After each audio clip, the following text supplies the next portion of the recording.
Well, folks, here we are, another episode of the podcast. I appreciate you guys tuning in as always, and hope you're having a great moment wherever you are and whatever you're doing. Today is going to be one of the funnest episodes that I've ever done of the show, and we're going to be talking about stage names and my original birth name and the stage name of Scott Wyatt, and where it came from and why it happened. So, just a little background on like what stage names are. Basically, it's a name that you use for your product or your music that's easy to say and remember and pronounce, which is very key in this world of, especially nowadays, like with the Amazon Alexa and Google Home and all that stuff, because you say something and they may process it as one thing and then you don't get what you ask for and all that good stuff, and a lot of times people use it because they just feel like their name isn't marketable, and that's kind of what I'll kind of walk you through my process of like what happened to me and how it happened and all that good stuff, and then we'll talk about some other fun stuff like some of the country stars that you know and love and what their real birth names are. It's very fun to look at that kind of stuff. But anyways, back after Midwest Avenue kind of came to an end and I embarked on a solo career. I had a solo career prior to Midwest Avenue back in the day. A lot of you guys know that time as the SJP times, or Scott Joseph Ferris, which is my birth name. My birth name is Scott Joseph Ferris, which my last name is spelled P-H-A-R-E-S. Commonly mispronounced as Frays, Fars, Pijeres, and all sorts of different things. I can't even tell you how many times it's been mispronounced. And after Midwest Avenue came to an end, I started on my solo journey. I started hitting, banging the rails of Nashville, and went down there to record my first solo EP, Night Roads. And in a conversation with Dick McVeigh, which was really instrumental and really gave me a lot of good advice on a lot of things, still is to this day. And I recorded some demos with him, and on the Night Roads EP, the song This Time, and what was the other one? Oh, Dreamin' the Girl. Those two songs were recorded at his studio with him, so we had a blast doing that. But Dick McVeigh has a storied career, a well-known musician and producer and publicist, worked with Johnny Cash along with a lot of other fantastic folks. But in my conversations with him, I began thinking and researching and trying to figure out how to do this solo career thing and what it really means to put a brand out there and be a brand and to give meaning to something.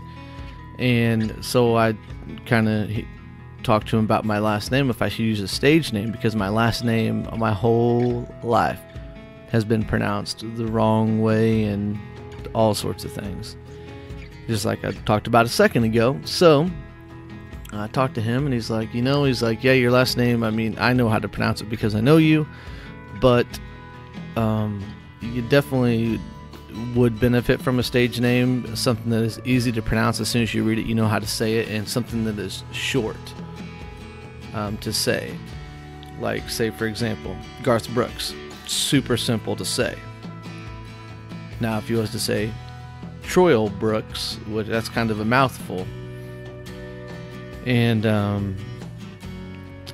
so I was like, well, how do I come up with a stage name? I don't want to be like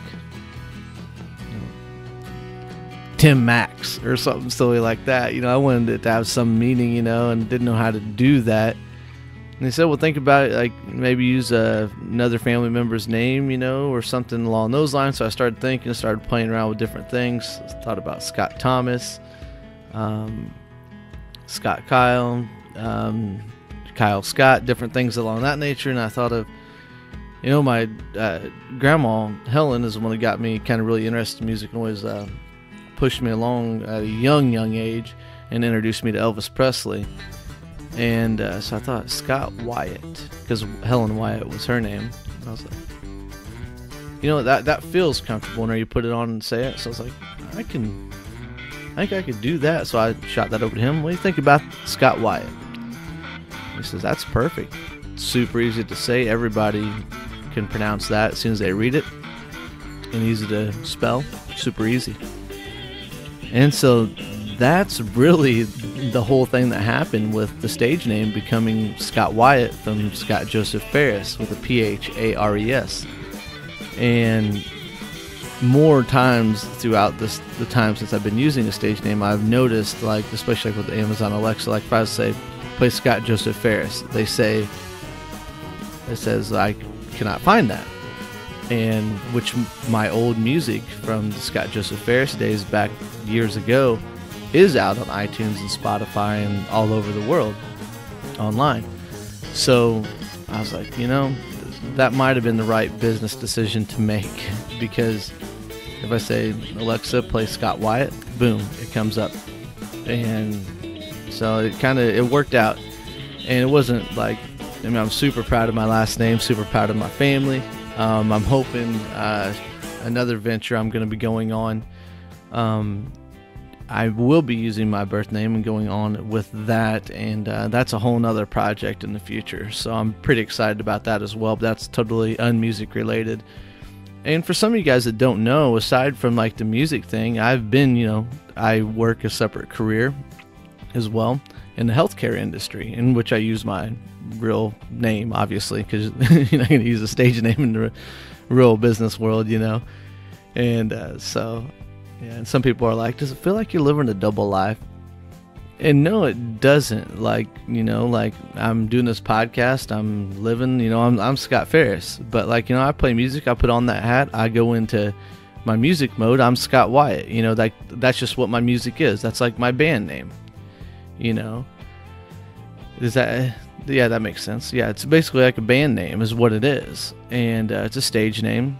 And many people have used a stage name in the past. Just to kind of run through some of these. It's kind of interesting looking these up and stuff. This is just some of the country artists that use stage names. As I mentioned earlier, Troy Brooks is Garth Brooks' real name. But Garth Brooks came from his middle name, which is Garth. So Troy Garth Brooks. So it goes by Garth Brooks. And you have Samuel Timothy Smith, which is Tim McGraw. McGraw later on, if you guys have never heard the story, I believe his dad was a baseball player, and Tug McGraw, and so he took his biological father's last name in the country music world. And Jason Aldean, that's his first and middle name. His last name is Williams because he didn't want to be confused with the basketball player at the time, which is really famous, Jason Williams. I believe he played for the Clippers. The guy is Kix Brooks, is Leon Eric Brooks III. And Gary Herzberg is Gary Allen's first and last name, but his middle name is Allen, so he goes first and middle name, which is pretty interesting. Along with Craig Morgan, he just dropped his last name for his stage name, which is Craig Morgan Greer. And Winona Judd, this one is really interesting. Her birth name is Christina Claire Kiminella. It almost sounds like a pop singer's name, Christina Kiminella. And the guy y'all know is Luke Bryan, is Thomas Luther Bryan. So kind of just taking a take on his middle name. And Randy Trawick. Randy Trawick is Randy Travis. And this one was the first one I ever knew. When I first found out that Shania Twain's name was not Shania Twain, I was like, what in the world is real these days? Her real name is Eileen Regina Edwards, but fans call her and know her as Shania Twain. And one of my favorites, Randy Houser, Sean Randolph Houser. Faith Hill, Audrey Faith Perry. And definitely my favorite, probably one of my favorite artists of all time, Mr. Eric Church, is Kenneth Eric Church. And Hank Williams, Hiram King Williams.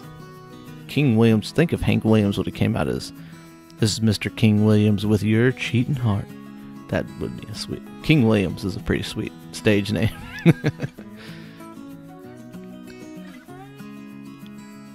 And Jay DeMarcus from Rascal Flatts is Stanley Wayne DeMarcus, as well as Gary Livox, the lead singer of Rascal Flatts. His real name is Gary Vernon Jr. And he got Livox, L-A-V-O-X, from, I believe, in the recording studio. Whenever they were recording, they would always label the vocal tracks, Vox, V-O-X. So Livox in French, I believe, means the voice. So he's Gary the Voice from Rascal Flatts. Oh yeah, baby. And Clay Walker, I know y'all remember him. His first name is Ernest, middle name Clay, last name Walker, and he is a junior. And Trace Adkins, which isn't too far from his real name, Tracy Darrell Adkins. And there's many more, and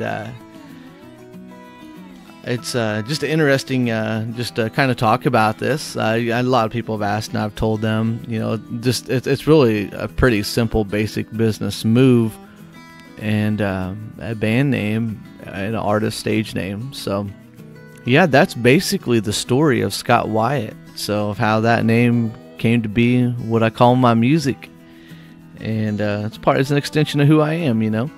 It's kind of like a professional wrestler. Scott Wyatt is kind of like The Rock, and Scott Ferris is Dwayne Johnson, but he's got a lot less money. Oh goodness, folks. All right, well, that's that story of Scott Wyatt, and I'm going to be hopping on here next week, and we're going to be talking about what became my first solo release, the Night Roads EP, that you can check out on iTunes and Spotify and all the good stuff right now. So check it out, and then I can tell you all about it. And yeah, that's it. That's the story of Scott Wyatt, and I'll be talking to you next week. Thank you for tuning in, folks. Have a great one. I got my hat down low, smoke rolled high, finger in the air, waving goodbye. Bye, baby, bye, baby. Got my hat down low, smoke rolled high, finger in the air, waving goodbye. Throw some gravel in the air into the night sky.